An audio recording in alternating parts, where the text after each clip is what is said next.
janë në panik total. Janë në panik total kryesia e Partisë Socialiste, personat të cilët janë pjesë, janë objekt i drejtësisë. Ju e dini që një pjesë e madhe e ish-ministrave të brendshëm, ministrat e tjerë të mbrojtjes, që nga Mimi Kodheli, që nga Ulta Xhaçka, që nga Tauland Balla, që nga të gjithë janë subjekt i hetimeve, janë subjekt i drejtësisë shqiptare dhe nuk e shmangin dot përballjen me ligjin. Dhe janë rreth 15, nuk janë vetëm këto 3 emra që përmenda unë. Janë 15-16 të cilët ju ka ardhur momenti për të përballë. Nuk ka investim nga fundi i Sarandës deri në ujin e ftoft Kreshnik që nuk ka mbështetjen e kryeministrit, nuk ka dijenin e kryeministrit, të gjithë janë o ish deputet të Partisë Socialiste, ministra, kryetar bashkish, trafikant drogës në Europë, por jo vetëm, edhe në Amerikën Latine, të gjithë origjina e hoteleve, e investimeve, e ka origjinën në parat e pista. Dhe pikërisht, kjo është lufta që më në fund, edhe Shtetet e Bashkuara të Amerikës dhe Bashkimi Evropian e ka kuptuar, sepse ju më thatë çfarë për Bashkimin Evropian. Nuk ka, e kemi thënë për gjatë kohës, shërbimet sekrete italiane. Nuk i komandon Meloni. Shërbimet sekrete gjermane. Shërbimet sekrete franceze, belge, holandeze, dhe të Britanisë madhe. MI5. Nuk i komandojnë kryeministrat. Nuk i guxojnë, si që thotë Edi Rama asaj Flora Hysenit, që e largoi Kosova për tjetër gjë dhe e merr. Florës që e solli Baton Haxhiu këtu. E solli Baton Haxhivici. Haxhiovic. Spionët e Serbisë e bëjnë emrime ministrash. Ju kujtohet ai ministri i jashtëm? Qesharak i Shqipërisë? Ai 17 vjeçari, po. Ai i lexuar, ai gjeniu, që s'dite me recetu. Po. Pra ky nga njëra anë ka mbledh gjithë analfabetët. Ishte i shqetësuar Ullumin e Shqipërisë, i ka futur në parlament. Po. Nga ana tjetër, mobilizim total krimit organizuar për vota, dhe nga ana tjetër, të gjithë njerëzit e lidhur me krimin, e lidhur me krimin organizuar, i japin zgjedhjet, ky jep koncesione, i jep leje për hotele, i jep leje për pallatin në Tiranë, tashmë kjo skem ka rënë. Dhe Bashkimi Evropian, as ajo Kaja Kallas, as von der Leyen nuk e mbrojnë. Po Kosi, as Kosi s'bën që. Ja, Kosi dhe Llalla dhe Byreku, këto pastaj janë çështje tjera. Dakor. Ato nuk i vë njeri as në listë. Ato kanë marrë, ato paguën për çdo deklaratë, ju e dini shumë mirë. Bashkë me këto ambasadorat, qesharak. Qartë. Kolonel, njerëzit që na dëgjojnë me shumë pasion, me shumë dëshirë. Ju i keni parë komentet, na falenderojnë dhe ne i respektojmë shumë ata. Na mbështesin, na inkurajojnë dhe presin për nesh të sjellim lajme të mira, të sjellim për ata, dhe unë përfitoj nga rasti sonte të drejtoj një mesazh që nuk jeni vetëm vëzhgues miq, jeni edhe protagonist, duhet jeni edhe aktor në shkrimin e fateve tuaja dhe të Shqipërisë për 50-100 vitet e ardhshme. Nuk kanë për të ardhur dhurata nga qielli. Jemi në momente jashtëzakonisht kritike ku po riformatohet planeti. Dhe do të riformatohet edhe klasa politike në Shqipëri. Kolonel, a jemi për teleshikuesit e shumët, a jemi një lloj si në momentin kroat ku u arrestuan 76 biznesmen më të mëdhenj të Kroacisë bashkë me kryeministrin Sanader? A mund të presin shqiptarët të ndërrojnë një gjë të tillë që mund të ndodhë edhe këtu në Shqipëri shumë shpejt? Ne mund të jemi në skenarin e Kroacisë, flas?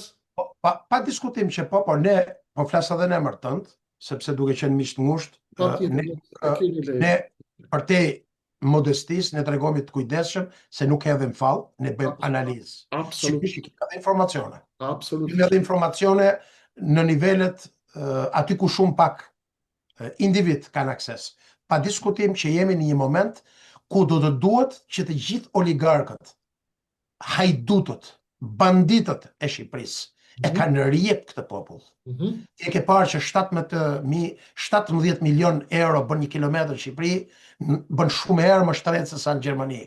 Dhe po këto hajdut, po këto bandit drejtojnë mediat dhe helmojnë nga mëngjesin darkë nëpërmjet pagesave të këtyre prime time, të këtyre mashtruesve që drejtojnë këto emisione, që janë edhe përgjegjësit edhe më të mëdhenj se sa vetë oligarkët, janë përgjegjës dhe do duhet që të përballeshin me drejtësinë. Dhe unë besoj që ky moment po vjen, sepse në momentin që largohet Rama, zbërthimi i rilindjes i klanit kriminal antishqiptar rilindje do zbërthehet dhe pastaj do të krijohen kushtet për një krimin e një fryme të re politike në Shqipëri, individëve të ri, fryme të re politike në Shqipëri. Dhe shqiptarët e presin me pa durim këtë.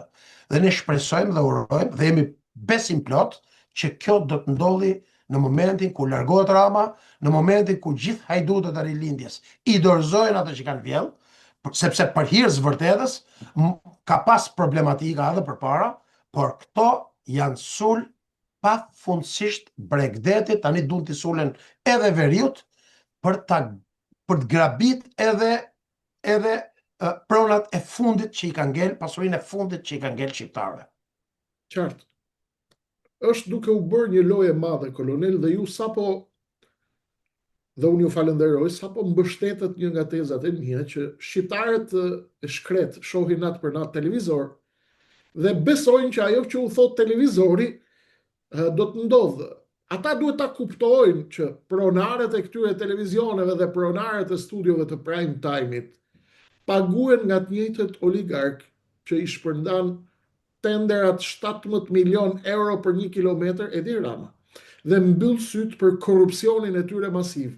Një pjesë e oligarkëve, ju e dini, nuk din mirë të shkruajnë as shqip, as shkrim, as këndim, por paguajnë zarët e prime time-it në studiot e hajdutërisë dhe të grifshave dhe të kuçedrave të zeza, të shtrigave që me buskuq të fort dhe me qeros të lëmuar fort përpiqen që të hedhin mesazhet e mashtrimit të fundit për shqiptarët. Kolonel, Rama është në pikë të hallit dhe ai e kupton këtë dhe kjo ndallohet në çdo deklaratë të tij tashmë. Dhe kërcënimet që ai ka marrë nga Balluku duken qartësisht në çdo deklaratë mbrojtje që ai ka për të. Ka filluar të marrë në kontroll edhe opozitën. Për çfarë i duhet opozita, kolonel, ndërkohë që ky po humb baxhorancën? Si ta kuptojnë shqiptarët këtë? Atëherë nuk e di nëse i referohen në një segmenti po i referohen Saljanit, grupit të Saljanit Duma, që ishin u futën në burg për të krijuar herojin. Unë kam bërë shkrime, kam bërë emisione, Grida dhe Saljani ishin bashkë, Grida ka synimen PD, Nora El Kelmendit, po janë fajet e mëdha këto të Berishës, sigurisht do t'i analizoj me herë tjetër, nuk duhet të merrem me këtë pjesë. Saljani ka dalë, po do të shëm PD-n, do të marrë opozitën, kanë dalë sa çuna tjerë pin kafe me Saljanin, herë tërhiqen, herë hidhen sulme, herë tërhiqen, dolën mbrëm ky Ylli Rakibi, thanë kemi mbledh goxha njerëz në Elbasan. Ju keni informacione të tmerrshme se kush i mbledh njerëzit në Elbasan.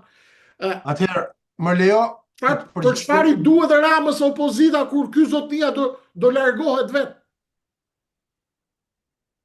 Në momentin sa po plasi skandali Ballukut, gjë për cilën s'kemi pas asnjë dyshim. Kemi të paktën 6 muaj, një vit që themi, vetëm do ta mbrojë në një moment, do ta lëshojë në një moment kur do filloj presioni ndërkombëtar. Presioni ndërkombëtar u shtua dhe papritmas në mënyrën më të pamoralshme të mundshme. Njësoj siç ndodhi në vitin 3 vite përpara, na del një individ të cilin unë personalisht e njoh, Ervin Saljani. Ky i Lozhanit. Na del Ervin Saljani, po i Lozhanit nuk e di tani se Lozhani ç'është Lozhani, po është një fshat nga Korça, po. Është, po, më duket se është fshati i këtij, nga Lozhani. Po. Na del Ervin Saljani dhe papritmas për të tërheqë vëmendjen e sulmeve ndaj Ballukut dhe për ta shpërqendruar vëmendjen, siç ndodh rëndom në mënyrën më të papërgjegjshme dhe madje kriminale nga gjithë televizionet dhe në mënyrë të veçantë nga televizioni i Edi Ramës, që është Top Channel dhe emisioni i saj Top Story, Për të tërheqë vëmendjen, për ta përçarë më tej Partinë Demokratike, sepse përçarja, coptimi i PD-s i shërben Edi Ramës për të fituar pak kohë. Ndërkohë jam totalisht i zhgënjur nga Saljani, domethënë ajo që më shokon është mendoja që ky djalë kishte një farë vizioni, kishte një farë kuptimi për politikën, po më rezulton komplet e kundërta, sepse kjo që ka bërë dhe aq më tepër duke marrë mbështetje edhe nga persona e precedent kriminal në Elbasan, dhe them me siguri të plot që një pjesë e madhe e pjesëtarëve e njerëzve të cilët kanë qenë në takimin, në tubimin e tij në Elbasan, un kam informacione sepse kam njerëz që më informojnë në çdo cep të institucioneve të Shqipërisë, kanë qenë persona të cilët kanë qenë edhe mbështetës të Partisë Socialiste edhe të Suel Qelës, gjë të cilën e ka paralajmëruar e ka paralajmëruar Flamur Noka, po unë kam informacionet më përpara se ta deklaronte Flamuri dje këtë në mediat, dhe është e pamoralshme, është krejtësisht e papranueshme që njerëz të cilët kanë përfituar nga Partia Demokratike, kanë qenë deputet përfaqësues saj, dhe në këtë rast Saljani kishte mundësi dhe kishte kohën përpara për të bërë një karrierë, sepse edhe në Korçë, edhe në Tiranë, po në mënyrë të veçantë në Kavaj, Saljani u përpoq dhe pati rezultate pozitive, por sigurisht përdorimi i Partisë Demokratike, siç është përdor gjatë 8 viteve të kaluara për të bërë pasanik dhe për të marrë koncesione nga hajdutët oligark, se ju e dini që pushteti ndahet Shqipëri. Në momentin që ti nuk përmend emrin e oligarkut, milionat vinë tek shtëpia. Dhe ky ka qenë një objektiv i hershëm, i ka hershëm, edhe i mikeshës time Duma, e cila i bëj thirrje dhe nëpërmjet këtij ekranit që të korrigjohet, sepse nuk i ha më njeri gënjeshtat dhe shërbimin e ndyrë që po i bën Edi Ramës çdo ditë, bashkë me haleistët, jo analistët, haleistët që fton nëpër studiot e saj një pjesë e të cilëve paguhen me parat e vjedhura nga shqiptarët. Shqiptar ju tallin çdo ditë nga mëngjesi në darkë. Ju keq informojnë njësoj siç është keq informimi i strategjisë që përdor Putini dhe Xi Jinpingu në mediat e tyre. Ju përdorin, ju vjedhin, ju tallin edhe më shumë se sa kaq, dhe ndërkohë ju shesin narrativën sikur Gogoli është diku tjetër, në fakt përgjegjësinë për këtë situatë skandaloze e ka vetëm një. E ka Edi Rama, oligarkët e tij, mediat e tij dhe zuzarët e tij në prime time, që ju helmojnë nga mëngjesi në darkë. Jemi kolonel si në vitin 1991. Po ndahen rolet dhe po krijohen lojtarë të ri. Të gjitha kukullat, ju e dini shumë mirë, mikrofoni i një televizioni nuk të afrohet kurrë pa miratimin e oligarkut pronar, drejtori i televizionit dhe shefi programacionit.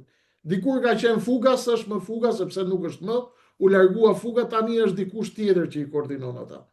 Shqiptarët janë të trishtuar nga kjo klasë politike lum, kolonel, aq më tepër edhe ditët e fundit, kur 25 antarë të PD-s votojnë sorosistin Endri Shabani për avokat populli. Shqiptarët e kanë kuptuar këtë skeç të turpshëm 35 vjeçar dhe po presin. A ke ndonjë këshill për shqiptarët, kolonel, që të mos hajnë një gol edhe për 50 vitet e tjera, çfarë duhet bëjnë?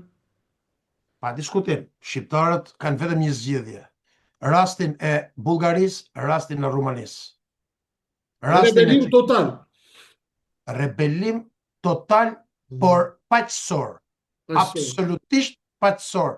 Pa thy asnjë got, pa thy asnjë shishe, asnjë xham, asnjë institucion. Vetëm krijimi masës, zbritja në shesh dhe çdo gjë merr fund. Të tjerat i ka marrë përsipër mos ta rrëmbejnë masën, sepse e rrëmbejnë. Të tjerat i ka marrë përsipër Donald J. Trump, Marco Rubio, sistemet komuniste, liberale, shkatërimi i familjes, absolutisht do të largohen, do kemi një pastrim, do kemi një riformatim.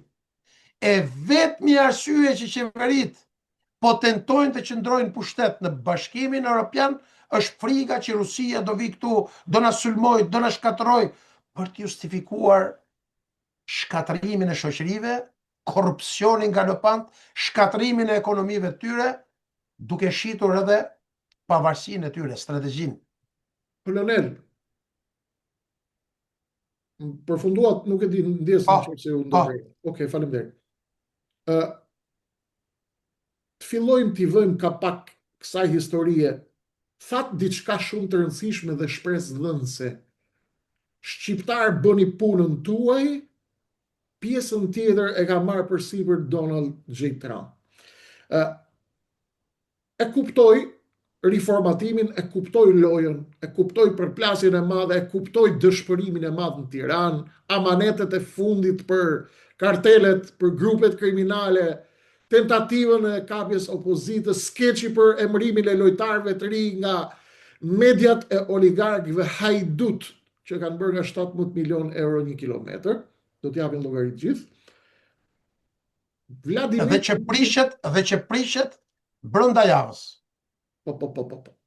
I pam sepse dje, para 3 ditësh isha andej, kalova ke rrugët e këtyre të lëna rrugëve, gjithandej bypass se kanë rënë malet si për rrugëve. Vjedhin 90%. E di si I bëjnë këto rrugët dhe 1700 tendera, 1700 tendera. Është e tmerrshme nga akshi të gjitha fiktive, të drejtuara, të gjitha tendera sekret nga Linda Rama. Është bërë një vjedhje organizuar nga lart poshtë. Shqiptarët, edhe ato jam I shokuar kështit me patronazhistët. Nuk kanë më, janë të pa shpresë. Po janë pa shpresë, po si mund të mbështesësh një regjim kriminal? Po sepse janë ndyrësira si ata, po çfarë ti thuash? Janë ndyrësira. Si mund të mbështesësh një regjim kriminal? Po është ndyrësirë, më, është ndyrësirë. Ministria e Brendshme nuk funksionon, është në funksion të krimit. Ministria e Mbrojtjes, tenderat e frikshëm, mafja ushtrisë, do t'i godasim, do t'i publikojmë jashtë shtetit. Mafja e tenderave të ushtrisë, që shumica e pajisjeve blien në vende jo perëndimore, kundërshtare të perëndimit, dhe hiqen sikur janë pro perëndimor. Po do të kemi raste ti analizojmë. Po do të kemi sepse nuk I flasim do të gjitha sonde. Shqiptarët janë duke na ndjekur dhe më pyesin çdo ditë, pyete kolonelin ose më pyesin mua ose më thonë pyete kolonelin. Kolonel, jemi në një moment shumë të rëndësishëm. Vladimir Putini nëpërmjet Lavrovit ka tentuar të ndez pak Ballkanin dhe ju e shikoni, Bullgaria ka marrë flak, Greqia ka marrë flak, Vučići, Serbia ka marrë flak, ka thirrë zgjedhjet atje. A mund të jetë një alarm I Vučićit, një ftesë e Vučićit për të sjell Putinin në Ballkan, tashmë që lojtarët e Beogradit po eliminohen nga skena politike në Shqipëri, e shikoni të mundshme këtë? Absolutisht që jo. Tentativat janë, përfshirja e shërbimeve në mënyrë të veçantë e GRU-s dhe SVR-it I kanë shtirë tentakulat në gjitha institucionet e Serbisë, të Bosnjës, në Malin e Zi, kujdes, Malin e Zi, kontrollojnë parti, kontrollojnë biznese, kontrollojnë aktorë të rëndësishëm politik. Në Maqedoni, edhe në Greqi, pavarësisht se në Greqi Mitsotakis vazhdon të ketë një aleancë shumë të fortë me Shtetet e Bashkuara të Amerikës. Përpjekjet janë, por në rast se I referoni si një ndjekës shumë I kujdesshëm I situatës gjeopolitike globale, deklaratave të Lavrovit para 3 ditëve, unë e shikoj si një moment që Lavrovi dhe Putini po tentohen për të provokuar, ndërkohë që nuk e posejdojnë më fuqin për ta destabilizuar rajonin, për shkak se edhe Lavrovi, edhe Putini janë të informuar në detaje me ngjarjet, takimet, dëgjesat që po bëhen në Kongres dhe në Senatin amerikan për mbështetjen, për vazhdimsinë e mbështetjes së Kosovës dhe paprekshmërinë territoriale të saj.